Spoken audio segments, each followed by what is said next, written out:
roi Salomon. Et là, vous partez. Donc il faut faire une lettre de motivation.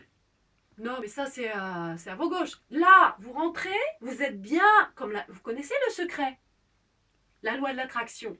On vous demande, vous voulez une Ferrari, vous asseyez dans le fauteuil de la Ferrari, vous touchez le cuir, vous fermez la porte, vous mettez les mains sur le volant. C'est la même chose. Là, vous allez dans le bain cristal. Vous voulez aller chez Jean de Dieu.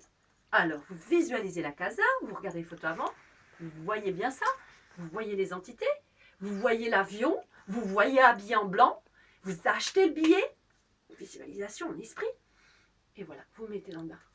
Et Et ça, alors, 4, 5 ou une semaine plus tard, tout d'un coup, vous avez là l'argent, vous avez le billet, vous avez tout. Mais demandez, je vous assure que ce soit les Allemands, les Turcs, les machins, ils vont vous dire. Mais le Français, qu'est-ce qu'il fait? Qu'est-ce qu'il fait le Français? qu'est-ce qu'il fait? Avec la loi de l'attraction, eh ben, il prépare tout, il écrit tout, il prépare, il a l'enveloppe, il met l'adresse, mais il oublie le timbre. C'est-à-dire, il ne le croit pas. Donc ça ne marche pas. Puis après, il vous dit, vous voyez, ça n'a pas marché. Vous voulez qu'on l'enregistre, ça? Je l'ai enregistré. C'est enregistré. Ça, c'est typiquement français. D'ailleurs, il va me regarder dans les yeux. Donc que vous préconisez la visualisation quand quelqu'un veut, enfin on tombe sur des choses assez banales, mais quand quelqu'un veut quelque chose, il faut qu'il imagine qu'il l'a déjà. Ou... Comme si, c'est la fameuse technique du comme si. Ouais, c'est un peu magique. Oui. Mais tout est magie. Voilà. La vie est magie.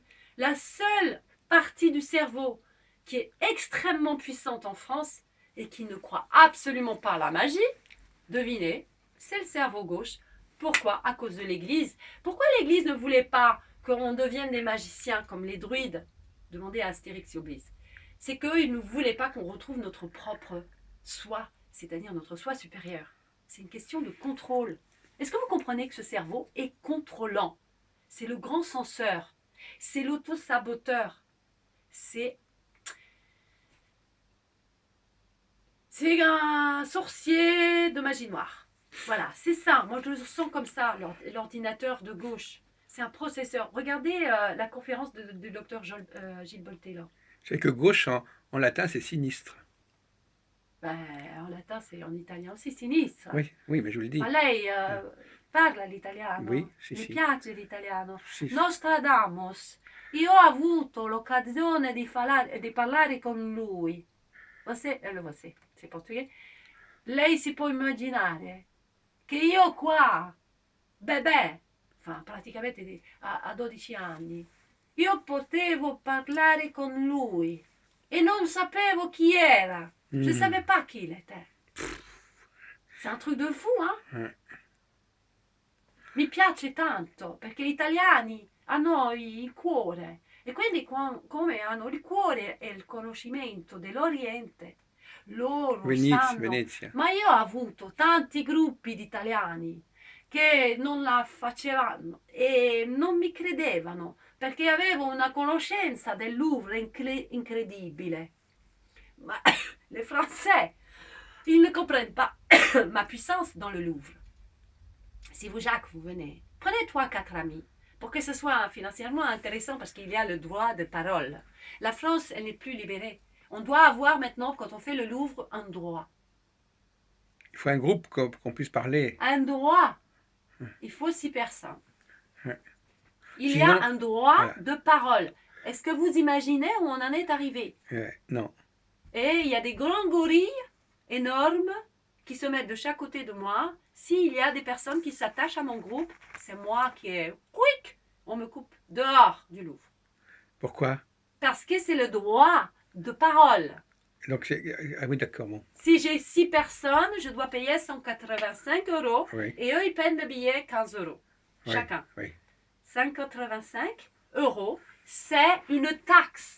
Droit de parole. Oui. Si j'ai 7 ou 8 qui, par hasard, écoutent ce que je dis, c'est moi qui ai vidé, c'est pas les gens. Mais on est où là? On est dans le despotisme, on est dans le nazisme. Et c'est des gros malabars. Hein.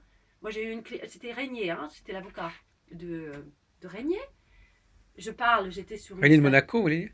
Oui, avec sa nièce. Et je parlais sur une statue mésopotamienne et tout. Et tout d'un coup, je vois le micro, le gars arrive avec son truc là, il vient sur moi, j'avais ma carte, il prend la carte comme si c'était un singe et me dit vous sortez. J'ai dit pardon.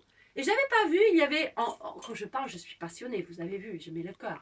Je suis émotive comme Il y avait des gens Dalida. qui s'étaient Quand engagés. Dalida chante des Vous avez paroles. vu son film? J'adore. Vous avez vu le film de Dalida? J'adore. C'est un grand papillon, Dalida. C'était une dame de noblesse de cœur.